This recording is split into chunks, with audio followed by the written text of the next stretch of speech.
friends, and welcome back to Hope in Real Life.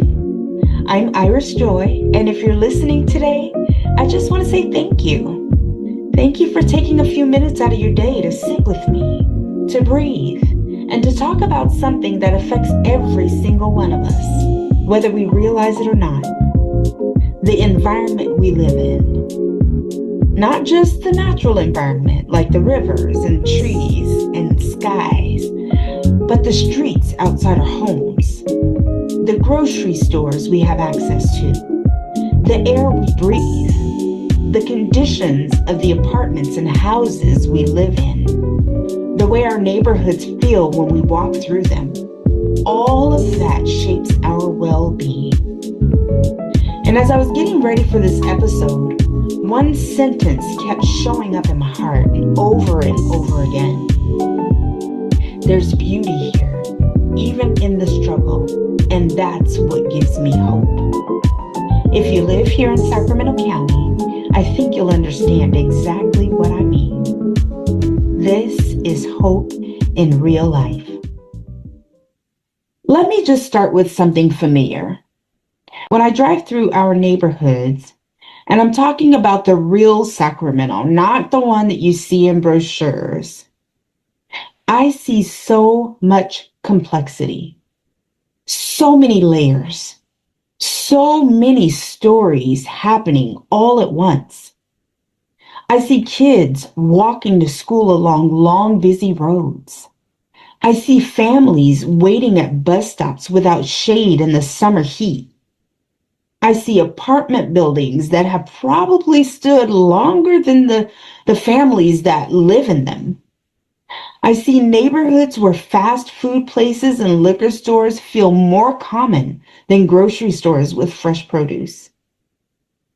I see seniors trying to manage triple-digit temperatures without proper ventilation. I see moms juggling strollers, diaper bags, and grocery lists while trying to stretch every single dollar. I see people standing in line at food lockers and food banks, grateful but tired. But do you know what else I see? I see neighbors waving at each other. I see families cooking outside together. I see kids playing in parks that might not be perfect, but they're filled with joy. I see community events where people laugh and dance even when life feels heavy. I see resilience in every corner of this county. Sacramento County is a place where beauty and struggle walk side by side. And I don't say that to be dramatic. I say it because it's true. And because acknowledging the struggle doesn't erase the beauty. It actually highlights it. Something many people don't realize is that our bodies respond to our environment all the same, even when we think we're used to it. Think about wildfire season. When the skies turn gray and the air gets thick, our bodies feel it. Some of us get headaches. Some of us start coughing more. And some of our kids struggle with asthma flare-ups. That's the environment directly affecting our biology. Or think about walking through a neighborhood that feels unsafe or stressful. Your heart beats faster. You're more alert. You're scanning. You don't even notice it sometimes, but your body does. Your body is paying attention for you. Even food access plays a role. When healthy food is too expensive or too far away, families rely on what's available, usually cheap, processed food. And that impacts everything from energy to long-term health. I've said it before, even for me, trying to be mindful of my own health, it's not easy. The prices of produce and healthier foods keep going up, and when you're choosing between paying a bill or buying fresh groceries, that's not really a choice. A lot of families in our county navigate those decisions every single day. And that decision affects the whole household, body, mind, and soul. Our environment isn't separate from our health. It directly shapes it. And this isn't about blaming people for the conditions they live in. It's about understanding that our surroundings are constantly talking to our bodies. And sometimes our bodies get overwhelmed. You can look at a family here in Sacramento and see how their environment affects their stress, their sleep, their mental health, their behavior, their eating habits, everything. And when I think about this, I think about my own son. During that time when when we lost my brother, someone who was also a father figure to him, grief hit him in ways I didn't expect. His ADHD intensified, his emotions felt bigger, his world had shifted. And honestly, mine did too. Grief is emotional, but it's also environmental. You start noticing things you didn't notice before. Silence feels different. Routines feel different. Home feels different. Our bodies absorb that. So when we talk about environment, this is not some distant issue. It's not just climate change or recycling or global warming. It's the very air around us, the noise, the stress, the food, the infrastructure, the safety, the water. It's the housing. It's Sacramento County. It's home. Environmental justice is a big term, but the heart of it is it's simple. Everyone, no matter where they live, deserves to be healthy and safe. But if you've lived in Sacramento County long enough, you know that some neighborhoods face more environmental burdens than others.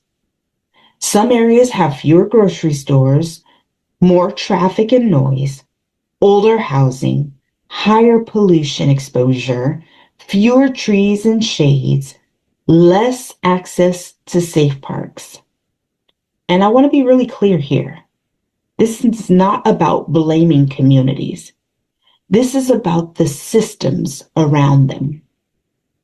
When you don't have access to healthy foods, when apartments go unrepaired, when air quality is constantly low, when parks feel unsafe, when families have to choose between rent and fresh groceries, that is environmental injustice. And yet, and this is why I believe in Sacramento, people still show up for each other. They still find ways to create community.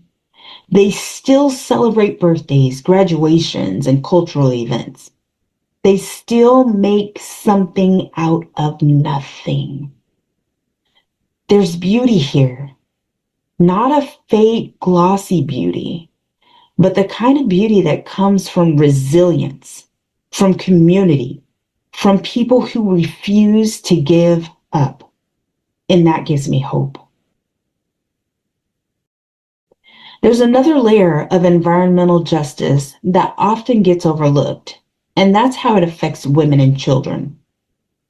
When housing has mold, kids breathe that in. When the air is polluted, pregnant women and infants feel the impact the most. When food is expensive, mothers carry the stress of trying to nourish their families. When neighborhoods don't feel safe, kids grow up with higher chronic stress. When heat waves grow stronger, families without proper cooling face serious risks. All of this affects reproductive health, pregnancy outcomes, and child development. So when we talk about environmental justice, We're really talking about the basic right to raise children in safe conditions. And that's something every mother, every parent, every single caregiver deserves. One of the things I love most about social work is that it doesn't focus on just one level of change. It looks at the whole picture. On the personal level, we can support families by educating them on how their surroundings affect their health and helping them access resources that make life easier. On the community level, we can build partnerships. We can bring people together. We can show up at events, at meetings, at parks, at schools, wherever people already are, and support them. On the systemic level, we can advocate for change. We can push for safer housing, more green spaces, better food access, cleaner air, and real investment in neighborhoods that have been overlooked. Advocacy isn't just for people with titles or positions. Advocacy is for anyone who loves their community enough to want more for it. And that includes all of us. As I close this episode, I want to come back to the thought that's been guiding my heart. There's beauty here, even in the struggle, and that's what gives me hope. I see beauty in the way our community shows up for one another. I see beauty in the mothers who stretch their budgets to feed their children. I see beauty in young people who dream beyond the limits of their circumstances. I see beauty in every neighborhood event, every shared meal, every smile exchanged between strangers. I see beauty in Sacramento, not because it's perfect, but because it's home. And hope grows when we see the truth clearly. Our environment affects us, but we are not powerless. We can build healthier communities, safer neighborhoods, better support systems, and a future where our children don't just survive, they thrive. Thank you for listening. I'm Iris Joy, and I'll see you on the next episode of Hope in Real Life.